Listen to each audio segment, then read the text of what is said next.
From the marshes of the Nile, thick with the scent of lotus and secrets, a long figure emerged from the marshlands, cloaked in dust and sorrow, holding to her breast a sleeping child. And behind her crept 7 great scorpions, their stingers gleaming like obsidian beneath the rising stars. This is not a tale of mortals, this is a tale of gods in exile, of vengeance wrapped in silence, and of a spell so powerful it etched itself into the memory of humankind. Once, Isis was the queen of gods, the embodiment of motherhood, magic, and life itself. But fate had twisted cruelly. Her beloved husband, Osiris, had been torn apart by his jealous brother Set, who now hunted their only child, Horus, believing the infant a threat to his throne. To protect her son, Isis vanished into the swamps of the delta, where lotus bloomed and crocodiles slept. The marshes of ancient Egypt were more than just places of refuge. To the ancient people, these wetlands were sacred, a borderland between life and death, chaos and order. Birds called in the reeds, hippos slept beneath the murky water, the scent of lotus flowers filled the air. There, Isis hid, not as a queen, not as a goddess, but as a mother on the run. Even though she held the power to summon storms and bend the will of gods, she lived in silence. She could not reveal her identity. Set, cunning and cruel, had ears in the wind and eyes in the dark, but she was not without protection. The goddess Serket, protector of venomous creatures and guardian of healing, saw Isis's plight. From the dust and heat of her desert shrines, she called upon 7 of her most sacred servants, scorpions whose names rang with power.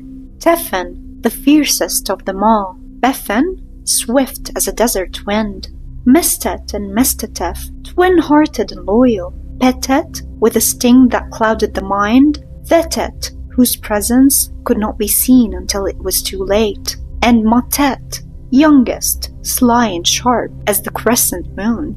They were not pets, they were not beasts. They were divine warriors, loyal to Isis with a loyalty that burned hotter than sun on stone. Together, they moved like a shadow beneath the stars. One day, Isis left the marsh, seeking food and shelter for herself and the child. Her path led her to the edge of a village, one with towering walls of mud brick and streets baked dry under the weight of Ra's gaze. At the top of the hill stood a grand mansion, its entrance lined with painted columns, golden door poles, and stone steps that caught the last glint of sunset. She approached slowly. Her robes were ragged, dust clung to her skin. Her hair, once perfumed and braided, now flowed wild. Her child slept quietly in her arms, and behind her, the 7 scorpions crawled in silence. The mistress of the house came to the door. She wore linen as white as moonlight, heavy gold jewelry at her neck and wrists. Servants stood nearby with trays of wine and dates. But when she looked at Isis, this unknown dusty woman, and saw the monstrous scorpions swarming around her feet, she froze. Her eyes narrowed, and without speaking a word, she turned her back and shut the door. A moment later, the bolt slid into place. The light within vanished. Isis stood for a moment, saying nothing. Then she turned and walked away. She wandered through the village, down into the poorer quarter, where walls leaned with age, and children played in the dust. There, a simple woman opened the door. She saw the stranger, the child, the creatures, and instead of fear, she showed kindness. "Come in," she whispered. "The gods have sent you to me." She gave Isis a place to sleep, a mat of straw by the hearth, and a bowl of lentil stew. Not much, but everything. She did not ask for names. She did not ask for stories. She simply offered a roof. Outside, the scorpions had gathered in the shadows. The insult of the wealthy woman had not gone unnoticed. In the code of divine beings, honor was everything. To reject Isis was to reject the sacred order of the world. The 7 scorpions circled like silent sentinels. Tephen, the leader, stepped forward. One by one, the others approached and deposited their venom into him. It was not a poison of death alone. It was filled with divine purpose, infused with memory and power. The rage was not blind. It was precise. That night, under the cloak of darkness, Tefn slithered down the dirt path. He moved between cracks and beneath the threshold of the mansion. The golden halls were quiet. The scent of oils filled the air.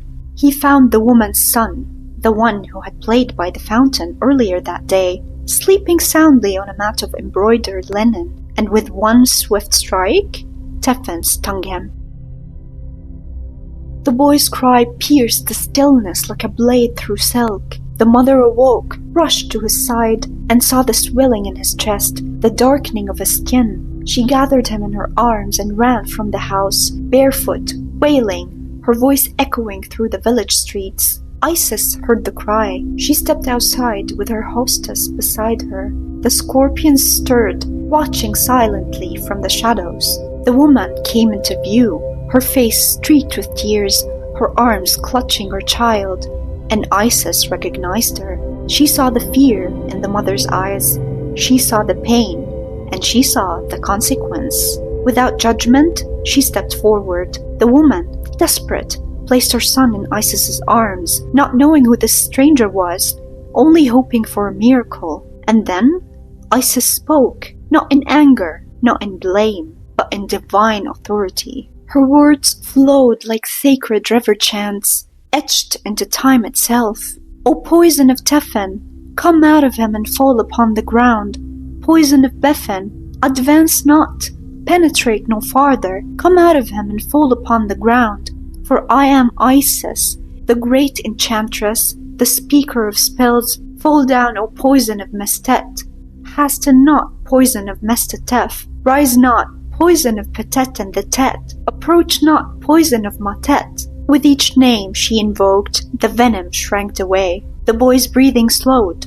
Color returned to his cheeks. His eyes opened. The woman fell to her knees, sobbing, not just from relief, but from shame. She had turned away a goddess, and yet the goddess had saved her son. She offered all she had: bracelets, rings, bolts of cloth, jars of scented oils. Isis shook her head. She had come for none of it. The poor woman who had welcomed Isis stood in silent awe. She now understood the truth. She had taken into her home not a stranger, but the most powerful woman in all of Egypt. The next day, stories rippled through the village like wind through wheat.